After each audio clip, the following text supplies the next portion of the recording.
देश की सबसे पुरानी पार्टी कांग्रेस अपने सबसे बुरे दौर से गुजर रही है। किसी जमाने में केंद्र की सत्ता और देश के अधिकतर राज्यों में सत्ता चलाने वाली पार्टी आज हाशिए पर है।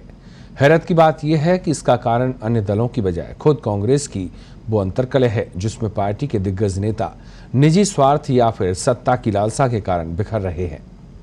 मध्य प्रदेश में सत्ता गंवाने के बाद अब राजस्थान में कुर्सी डगमगा रही है।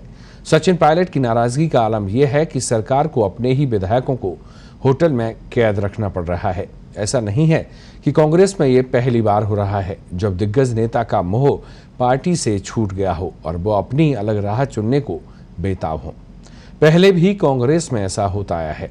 आज आपको कांग्रेस के कुछ ऐसे ही किरदारों से मिलवाते हैं जिन्होंने नेतृत्व से टकराव के बाद बेशक अपनी पार्टी बनाई लेकिन जन समर्थन नहीं जुटा पाई। तो कौन है वो नेता और कब कब वो कांग्रेस पार्टी के लिए परेशानी का सबब बने, देखिए हमारे वरिष्ठ सहयोगी अनंत मिश्रा की ये खास रिपोर्ट। देश की सबसे पुरानी पार्टी कांग्रेस में अदावत से लेकर बगावत की कहानी बहुत पुरानी है। 135 साल पुरानी पार्टी में यूं तो 4 दर्जन से ज्यादा बार टूट फूट हुई है, लेकिन ज्यादातर मौकों पर ये क्षेत्रीय स्तर पर ही नजर आई है। राष्ट्रीय स्तर पर पार्टी में 5 बार ही विभाजन हुआ है। राष्ट्रीय स्तर पर पहली बार आजादी से पहले 1939 में कांग्रेस पार्टी विभाजित हुई थी। तब सुभाष चंद्र बोस के साथ कुछ नेताओं ने पार्टी से अलग होकर ऑल इंडिया फॉरवर्ड ब्लॉक का गठन किया था, जो पश्चिम बंगाल में अब भी सक्रिय है। इसके बाद 1969 में पार्टी एक बार फिर से राष्ट्रीय स्तर पर विभाजित हुई।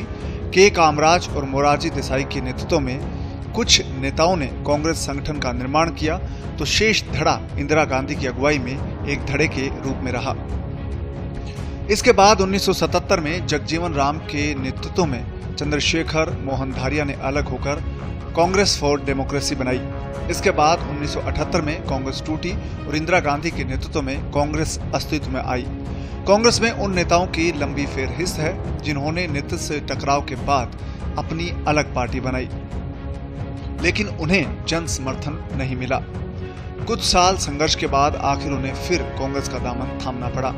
ऐसे नेताओं में प्रणब मुखर्जी से लेकर ए.के. एंटोनी, पी. चिदम्बरम, एन.डी. तिवारी, अर्जुन सिंह, नटवर सिंह, कुलदीप बिश्नोई, मूपनार, बंशीलाल, एस. बंगारप्पा, तारिक अनवर और के. करुणाकरण के नाम शामिल है।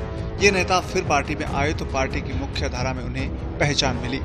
अजीत जोगी ने छत्तीसगढ़ में अपनी पार्टी बनाई लेकिन कामयाबी नहीं मिल पाई, जबकि कांग्रेस से जाने वाले कुछ नेता जैसे ममता बनर्जी, शरद पवार और जगन मोहन रेड्डी जैसे नाम बाद में राजनीतिक रूप से भी सफल रहे।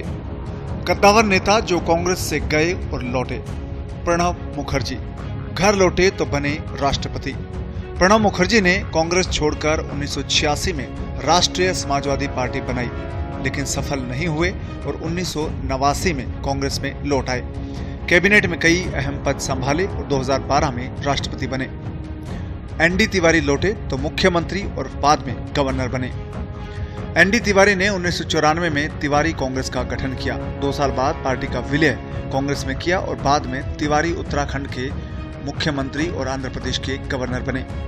अर्जुन सिंह पार्टी का विलय करके पाया मुकाम। मध्य प्रदेश के कद्दावर कांग्रेस नेता ने एन.डी. तिवारी के साथ तिवारी कांग्रेस में ये शामिल हुए थे।